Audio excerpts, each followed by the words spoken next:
નમસ્કાર. આકાશવાણી દેહરાદૂન બટીક પ્રસ્તુત છે ગઢવાલમાં પ્રાદેશિક સમાચાર. પહેલી મુખ્ય સમાચાર. રાષ્ટ્રપતિ દ્રૌપદી મુર્મુને ડિજિટલ વ્યક્તિગત ડેટા સંરક્ષણ વિધેયક 2023 ने स्वीकृति दे. राज्यपाल लेफ्टिनेंट जनरल गुरमीत सिंह ने जल संरक्षण की जरूरत पर जोर दे बोली, वर्षा का जल तय संरक्षित करी की वे थे वापस उपयोग में लाणु बेहद जरूरी. प्रदेश का पर्वतीय क्षेत्रों में 3 दिन बटकी लगातार बरखा होनी चाहिए, जैसे सामान्य जनजीवन प्रभावित. आने वाला 2 दिनों में देहरादून, पौड़ी, टिहरी, चंपावत, नैनीताल और उधमसिंह नगर में भारी से बहुत भारी बरखा को रेड अलर्ट. और चालू वित्त वर्ष में अब तक देश को सकल प्रत्यक्ष कर संग्रह 16% बढ़ी की 6,53,000 करोड़ रुपए है.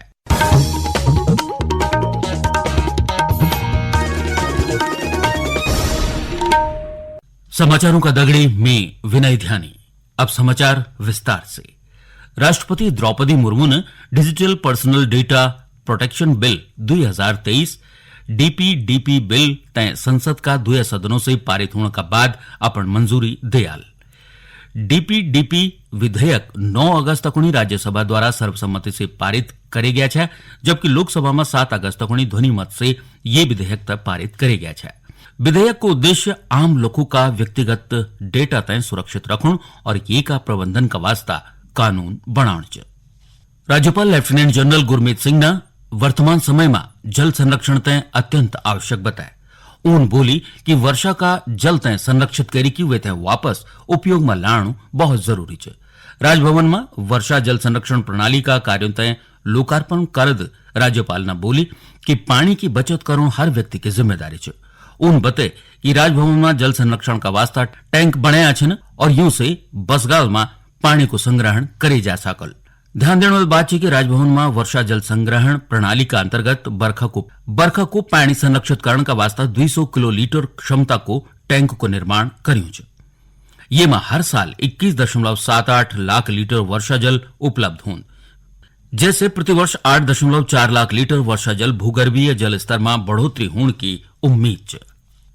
सरकार की योजनाओं को लाभ लेने वाला प्रदेश का लाभार्थी 15 अगस्त का मौका पर नई दिल्ली का लाल किला में विशेष अतिथि के रूप में स्वतंत्रता दिवस समारोह का साक्षी बनला.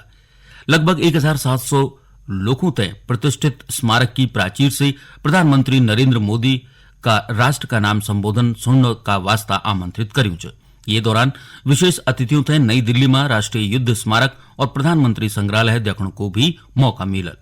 सीमांत जनपद चमोली का वाइब्रेंट विलेज माणा का प्रधान पीताम्बर सिंह मूलफा तय नई दिल्ली में स्वतंत्रता दिवस कार्यक्रम में बतौर विशेष अतिथि आमंत्रित कर्યું. आमंत्रण तले की उन खुशी व्यक्त कर. देखिए, प्रधानमंत्री जी ने अगर हमको यहाँ पर बुलाया तो हम एक बहुत बड़ा गर्व महसूस हो रहा है. हमें प्रोत्साहन टाइप का मिल रहा है हमारी पूरी टीम को.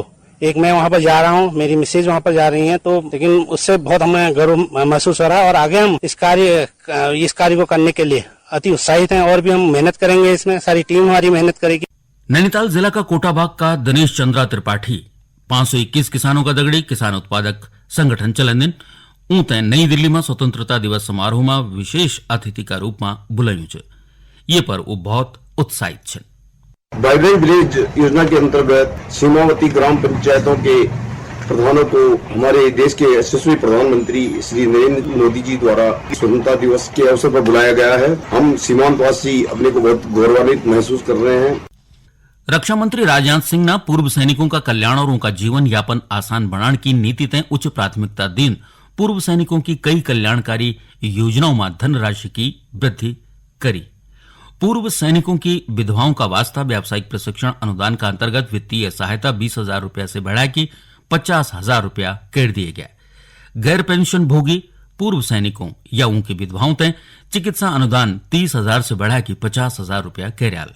गैर पेंशन भोगी पूर्व सैनिकों या उनकी विधवाओं तय गंभीर बीमारियों का वास्ता अनुदान राशि 1,25,000 रुपये से बढ़ा की 1.5 लाख रुपया कर दिए गया. देहरादून में भारत में पुस्तकालय विज्ञान का जनक पद्मश्री रंगनाथन जी की जन्मदिन पर राष्ट्रीय पुस्तकाध्यक्ष दिवस का रूप में मनाई जान. ये अवसर पर दून पुस्तकालय का सभागार में आयोजित कार्यक्रम में बड़ी संख्या में पुस्तकालय विशेषज्ञों और पुस्तकालय विज्ञान से जुड़े लोगों ने हिस्सा ले. ये मौका पर केंद्रीय सरकारी पुस्तकालय संघ का अध्यक्ष रमेश गोयल ने पुस्तकालय तय समाज का आम लोगों से जोड़े जाने की जरूरत पर जोर दे. उन बोली कि ये का खातिर पुस्तकालय विशेषज्ञों और पुस्तकालय विज्ञान पर काम करने वाला लोगों ते विशेष पहल करण होली। कार्यक्रम का दौरान रंगनाथन जी का जीवन और शिक्षण पर आधारित एक लघु फिल्म भी प्रदर्शित करी गई। राज्य का पर्वतीय और मैदानी क्षेत्रों में पिछला 3 दिनों बटे की भारी बरखा होनी च, जैसे कि आम जनजीवन प्रभावित हुई च। प्रदेश का मैदानी हिस्सों में बरखा से जलभराव की समस्या बनी च, जबकि पर्वतीय हिस्सों में होने वाला भूस्खलन से लोगों तय आवाजाही में दिक्कतों को सामना करना पड़नो च। उधम सिंह नगर का विभिन्न स्थानों पर हुई भारी बरखा और जलभराव का कारण प्रभावित 107 परिवारों का 420 लोगों तय राहत शिविरों में ठहरायूं च। हैंगछोड़ टिहरी चंबा धरासू राष्ट्रीय राजमार्ग कुंजनपुरी का समणी यातायात का वास्ता बाधित च। जिलाधिकारी मयूर दीक्षित ने बताया कि रास्ता तक खोलन का पर्याप्त मशीन लगी छन, लेकिन लगातार होने वाली बरखा से मलबा हटाण में परेशानी आनी च। देखिए, काफी भारी बारिश हुई थी नरेंद्र नगर उसके आसपास के एरिया में, जिसकी वजह से NH 94 हमारा बंद हुआ था और काफी भरा वहाँ पे लैंडस्लाइड आया है। नया स्पॉट है वो, पहले वहाँ पे लैंडस्लाइड नहीं हुई है और उस स्पॉट को क्लियर करने के लिए कल से हमारी 4 मशीन एक्सकेवेटर्स तैनात किए गए हैं। लेकिन वहाँ पे बारिश लगातार होने के, पत्थर गिरने के और काफी धुंध और कोहरा होने की वजह से कार्य करने में दिक्कत का सामना करना पड़ रहा है, परंतु हमारी टीम लगातार कार्य कर रही है और उम्मीद है कि कल तक हम लोग उसको क्लियर कर पाएंगे अगर कोई और वहाँ पे स्लाइड नहीं होती। दूसरी तरफ कोटद्वार दुगड्डा राष्ट्रीय राजमार्ग आज चौथे दिन भी आवाजाही का खातिर बंद रहे। समाचार लिखे जाने तक ये रास्ता तक खोलने की कार्यवाही करी जानी चाहिए। हैंगछोड़ चमोली जिला का जोशीमठ प्रखंड का पगनो गोमा लगातार होने वाले भूस्खलन का कारण पेयजल लाइन क्षतिग्रस्त हुई है। उप जिलाधिकारी का नेतृत्व में प्रशासन की टीम ना क्षेत्र में खतरा का जद में आया 9 परिवारों तक सुरक्षित स्थानों पर शिफ्ट करल। ये बीच मौसम विभाग ना आने वाला 2 दिनों में देहरादून, पौड़ी, टिहरी, चंपावत, नैनीताल और उधम सिंह नगर में भारी से बहुत भारी बरखा को रेड अलर्ट जारी कर्यूं छ। सकल प्रत्यक्ष कर संग्रह पिछला वर्ष की ई अवधि की तुलना में लगभग 16% बढ़ी की 6,53,000 करोड़ रुपया हुई है। रिफंड समायोजित करने का बाद शुद्ध प्रत्यक्ष कर संग्रह 5,84,000 करोड़ रुपया छ, जो पिछला वर्ष की ई अवधि से 17% अधिक छ। ये संग्रह 2023-24 का वास्ता प्रत्यक्ष कर का कुल बजट अनुमान से 32% अधिक छ। ये साल 1 अप्रैल से 10 अगस्त का बीच 69,000 करोड़ रुपया का रिफंड जारी करेगी। मेरी माटी मेरा देश कार्यक्रम का अंतर्गत चंपावत जिला का विभिन्न स्थानों पर कार्यक्रम आयोजित करे जाना चाहिए। यूं कार्यक्रमों का अंतर्गत जिला की 313 ग्राम पंचायतों में मिट्टी इकट्ठा करने का दगड़ ही शहीदों की मूर्ति पर माल्यार्पण करे की उनका परिजनों से सम्मानित करे जानो च। आज जिला का सुई, खैस, कांडे, मोटराजू और गौशनी सहित दर्जनों गोमा मेरी माटी मेरा देश कार्यक्रम आयोजित करेंगे।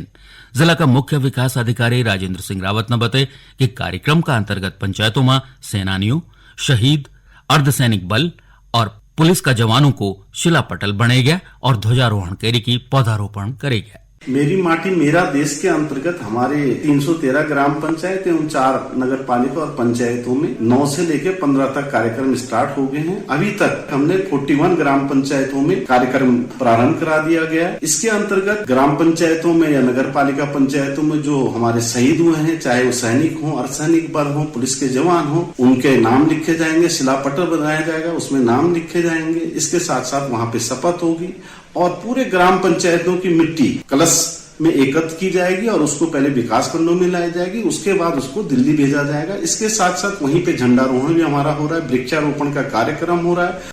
दूसरी तरफ उधम सिंह नगर में मेरी माटी मेरा देश कार्यक्रम का अंतर्गत आज जयनगर स्थित राजकीय विद्यालय में विधायक अरविंद पांडे ने वीर सेनानियों की याद में बना स्मारक शिला फलकम की स्थापना कर ये दौरान उन सभी तय पंच प्रण की शपथ दिले। नीति आयोग का अटल नवाचार मिशन ना भारतीय अंतरिक्ष अनुसंधान संगठन इसरो का दगड़ मिल की देश का स्कूली छात्रों का वास्ता नेशनल स्पेस इनोवेशन चैलेंज 2023 शुरू करियो। कक्षा 5 से 12वीं तक का विद्यार्थी 20 सितंबर तक ये में भाग लेकी आधुनिक अंतरिक्ष तकनीकी समस्याओं का समाधान का वास्ता नवाचार प्रस्तुत कर सकते। छात्रों तय भारतीय अंतरिक्ष अर्थव्यवस्था से जुड़ी चुनौतियों का खातिर तैयार करने का उद्देश्य से यू मिशन शुरू करियो छे। आखिर में मुख्य समाचार एक बार फिर। राष्ट्रपति द्रौपदी मुर्मू ने डिजिटल व्यक्तिगत डेटा संरक्षण विधेयक 2023 ने स्वीकृति दे। राज्यपाल लेफ्टिनेंट जनरल गुरमीत सिंह ने जल संरक्षण की जरूरत पर जोर दे। बोली वर्षा का जल तय संरक्षित करी की वे तय वापस उपयोग में लाना बहुत जरूरी। પ્રદેશમાં पिछला 3 दिनों से होने वाली बरखा से सामान्य जनजीवन प्रभावित। आने वाला 2 दिनों में देहरादून, पौड़ी, टिहरी, चंपावत, नैनीताल और उधमसिंह नगर में भारी से बहुत भारी बरखा को रेड अलर्ट। और चालू वित्त वर्ष में अब तक देश को सकल प्रत्यक्ष कर संग्रह 16% बढ़ी के 6,53,000 करोड़ रुपया हुए। एक दगड़ी गढ़वाल में प्रादेशिक समाचारों को यो बुलेटिन समाप्त होन। नमस्कार।